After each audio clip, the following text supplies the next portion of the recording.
What's up, guys? Welcome back to my channel, and if you're new to my channel, welcome to my channel. My name is tonibryanne, and you are watching tonibryanne TV. In this episode of tonibryanne TV, we will be continuing the series of Surviving P Diddy. If you have not seen the first two episodes of Surviving P Diddy, I strongly suggest you go check them out. They will be linked down below. The first episode of Surviving P Diddy had to do with the mysterious and shocking death of Kim Porter. Moving on to episode 2, it had to do with the rise and fall of Casey Ventura's music career. And in today's episode, we will be discussing the rise and fall of the group Danity Kane, a group formed by P Diddy himself. So without further ado, let's get straight into this video. Danity Kane was an American R&B girl group formed and signed to Bad Boy Atlantic Records in 2005. During their run, they created 3 studio albums, 5 singles, and 4 music videos, and even earned themselves a place in the Guinness Book of World Records for becoming the first female group in Billboard's history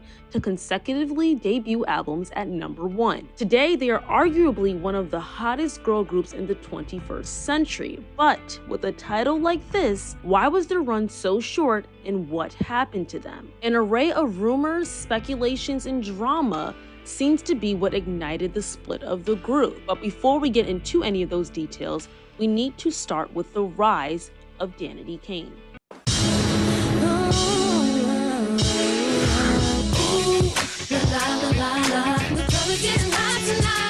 The start of Danity Kane all began from the hit show Making the Band 3. Making the Band 3 was the 3rd iteration of the MTV reality television series Making the Band. Making the Band 3. The 3rd iteration consisted of producer and superstar rapper P Diddy searching for the next female superstar group. I want to build a female international superstar group. Talented, strong young women that would have an international appeal, that could sing, that could dance, that have that je ne sais quoi. P Diddy started a national search and invited 20 young singers from a group of nearly 10,000 to live in New York City and compete for spots in the group. Throughout the series, we got to see Diddy and his dream team, which consisted of choreographer Lori Ann Gibson, vocal trainer Doc Holliday, and talent manager Johnny Wright, conduct talent searches across the country for young ladies who best fit P Diddy's image of a superstar. As each week went by, girls were sent home if they did not make the cut for the girl group. 2 of you will be going home today. Diddy did this until he found a solid group of women he could form into this girl group. Season 1 of Making the Band 3 began in 2004, and in this season, we met 2 of the chosen bandmates, Andrea Fimbres. Hi, my name's Andrea Fimbres. I'm 21 years old, and I'm going to be singing If I Ain't Got You. Some people want it all, but I don't. And Aubrey O'Day. My name is Aubrey. I'm from Irvine, and I'm 20 years old. Ooh, your kisses sweeter than honey. But baby, guess what? The 2 girls formed a very tight bond in season 1 due to the drama and stress they endured during the series. Hi, ladies. Hi. Your savior's here. Please stand up. Stand up right fast here. Because when you were sitting there, I saw the squishiness. There's no cuts in your stomach. You didn't give me criticism. You blew on your nails and you looked at me and you said, mm-hmm. If you can't handle the heat, get out the kitchen. All the smirking and laughing that you 2 do, and this double team, cute smirking, trust me, you have an attitude when you act like you don't have one. But Jason, it's I'm finished. I don't want to talk about it no more. I need to calm down. Aubrey, who was the standout talent, was Andrea's backbone during the series. Do everything. You really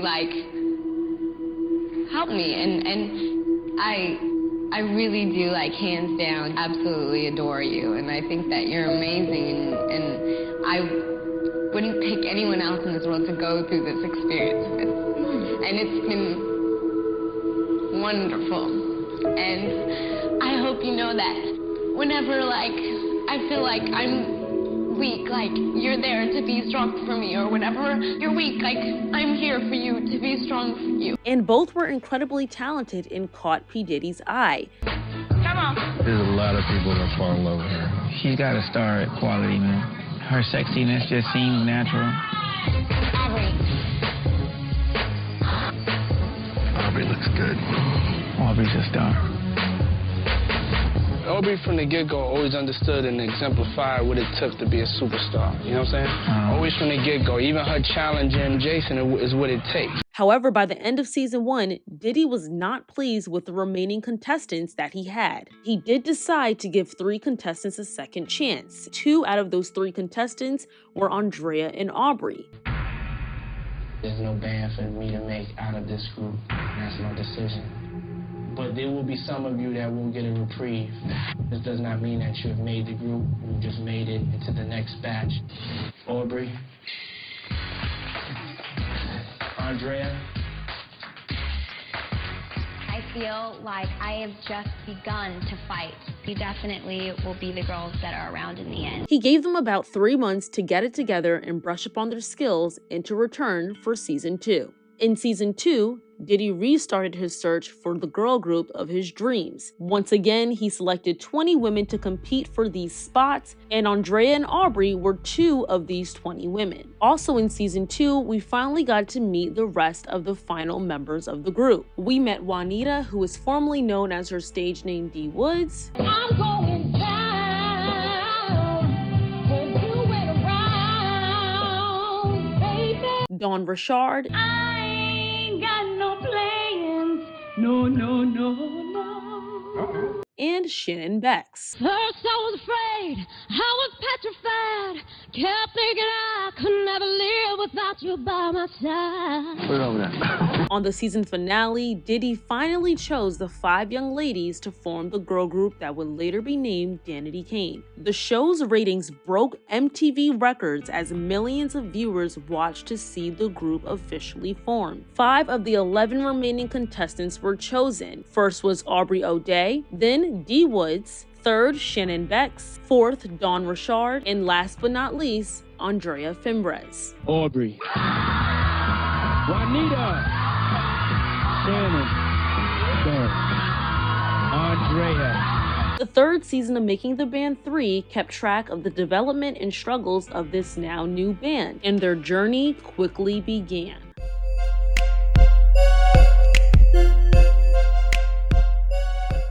After selecting the group immediately began starting to record their album. Their album was produced by Timbaland, Scott Storch, Rodney Jerkins, Mario Winans, and Ryan Leslie, among many others. After months of recording, the band's self-titled debut album was released on August 22, 2006, and received mixed reviews in the United States. Despite the reviews, they sold over 90,000 copies on the first day of release and over 234,000 in the first week. The album debuted at #1 on the Billboard 200 albums chart in the United States, taking the spot of Christina Aguilera's Back to Basics album, and even outselling hip-hop duo Outkast. The album's lead single, Showstopper, was released to radio on August 4, 2006. It debuted at #17 on the Billboard Hot 100, eventually peaking at #8. Outside of the US, the song reached the top 30 in both Germany and Lithuania. The album's second single, Ride For You, was released shortly after, and the song's music video debuted on MTV's Total Request Live on December 5th, 2006, the same day the band released Home for Christmas, a holiday song written by Dawn. The album was certified platinum by the RIAA in November 2006. From February to May 2007, Danity Kane, along with another girl group, the Pussycat Dolls, opened Christina Aguilera's Back to Basics tour. During this time, the band continued to work on their second album. After this amazing tour, the girls went back home to spend some time with their families, but they were there longer than they planned due to losing their manager during the tour. During this time, many rumors of the group splitting began to come out, mainly circling around singer D Woods and Aubrey leaving the group. The rumors were fueled by statements Aubrey O'Day made to the press when she was asked about her relationship to the Pussycat Dolls and the current status of Danity Kane. Cat Dolls, which is A little bit of both. which are you gonna be on the Pussycat Dolls? Is that what it is? Are you still on Danity Kane now? Yes, I'm still in Danity Kane. Are you gonna stay in Danity Kane? Yes.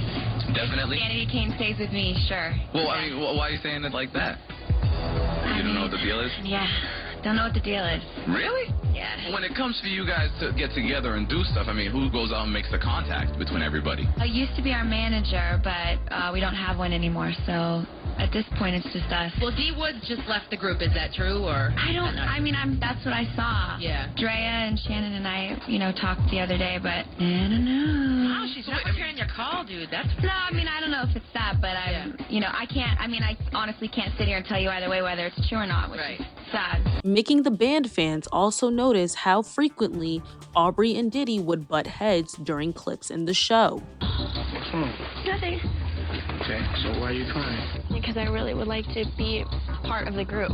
You're sick. I understand that, but have you been sick and worked? Yeah. Okay.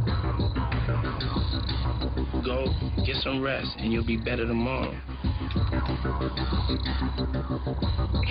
You have something else you want to say? No. You can say it. I know. I can say whatever I want. I know that. Okay. I always do.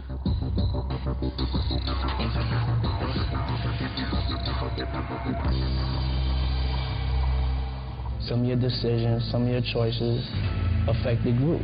Like what? Whether it's you decide to turn your eyes green or you decide to get a weave or you got to get that approved on how it's going to affect the rest of the group.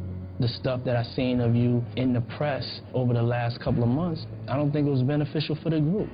I'm cool with a problem child in the group. You can't be the problem child this album. Okay, I respect that. All right, cool. My relationship with Puff is a difficult one for me. We constantly butt heads, and I constantly feel the need to butt heads. But at the end of it, I realize this is the job that I chose, and this is my dream, and nobody's gonna take that away from me. D Woods also allegedly had involvement with another girl group called the Girls Club. Though the rumors mainly stemmed around D Woods and Aubrey leaving the group, rumors of solo careers and new groups being formed among the girls were running rampant. During this time, the members of Danity Kane often published personal online responses to the breakup speculations. But it was not until July 25th, 2007 that Danity Kane released an official statement on their group MySpace page, stating that they were still together and now working on their second album. Danity Kane was featured on the second season of the fourth season of Making the Band, which premiered on MTV on January 28, 2008. During this time, the group released Damage as a digital single from their album Welcome to the Dollhouse. Do you got a first aid kit? The song quickly rose on the charts and became the band's second Billboard Hot 100 Top 10 hit. Its music video was nominated for an MTV Video Music Award for Best Pop Video and Best Dancing in a Video. The album Welcome to the Dollhouse was eventually released in the United States on March 18, 2008. The album debuted at #1 on the Billboard 200 with first week sales of 236,000 copies. The album eventually became certified gold by the RIAA in April 2008. On the second season finale of Making the Band 4, it was announced that Danity Kane would be headlining a tour in 2008 and would be featured on the next season of Making the Band. The third season of Making the Band 4 premiered on MTV August 19, 2008. After Making the Band 4, the tour, and the release of their first single, Damaged, Danity Kane again faced rumors of a breakup. P Diddy was not pleased with Aubrey's dance performances and her desire to create her own image separate from the group. In one episode, P Diddy called out Aubrey for her overly promiscuous image. P Diddy let Aubrey know that she no longer resembled the girl he had once signed, and he accused her of attempting to increase her celebrity at the expense of the entire group. My whole career is like I'm really going off a vibe. If something ain't feeling right about this whole situation, what do you want to look like though? Do you want to look like a playboy, playmate? Do you want to look like you? I'm done with all of that. No. What do you want to look like though? I'll tell you. What do you want to look like though? I'll tell you. I'm not focused on me. I'm focused on what this group should look like and how I should fit in this situation. You like big hair though. I don't like big hair. You like big hair. You gaming me. Your hair people came in today and they said this is how it needs to be. You know what I'm talking about. You're pushing your own image though. I don't want you to look like Pamela Anderson. I don't want to sign Pamela. Well, that's in the direction. Well, you don't look like her. You don't look like that girl that I signed. You know who Aubrey is. Puff, it's 3 years later. It's 3 years later, and you're going in the wrong direction. Why are you having me here? I have you here because I feel you're talented, but don't get it twisted. I'm starting to think about why do I have you here. Okay, so you're clear on that though. Check this out. You're clear on that. You understand now. I'm asking myself why do I have you here. So I'll move on to something else. No, and I'll give you the answer soon. all right? And you may not be here then. Okay. Before it gets to that. And anybody that want to go with you, they could go too.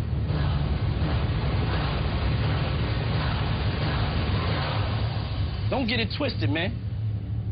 It gets dark and lonely. It does, trust me. Aubrey became unconfident about her relationship with Diddy and questioned whether or not she should still be a part of Danity Kane. It's gotten to a point where I feel like this situation is getting impossible for me. You know, it's just like, I hate having these battle moments. Like, it's weighing heavy on my heart. At the end of the day, you guys can believe in me all you want, but Puff is running Bad Boy. He's running our position in Atlantic. He's running the show. He's running all of this. And at the end of the day, if the guy sitting on the throne really believes all the things that he's been saying about me, then I need to be somewhere else that's going to support and believe in me. All right, you guys, so that is the end of part 1 of the rise and fall of Danity Kane. We have discussed the rise of Danity Kane and the peak of Danity Kane. But soon, the group does come to a crashing halt. In part 2, we will be doing a deeper dissect of Danity Kane and its fall. The video will be up next week. Thank you so much for watching. Do not forget to like, comment, subscribe, and share, and I will see you all in my next video.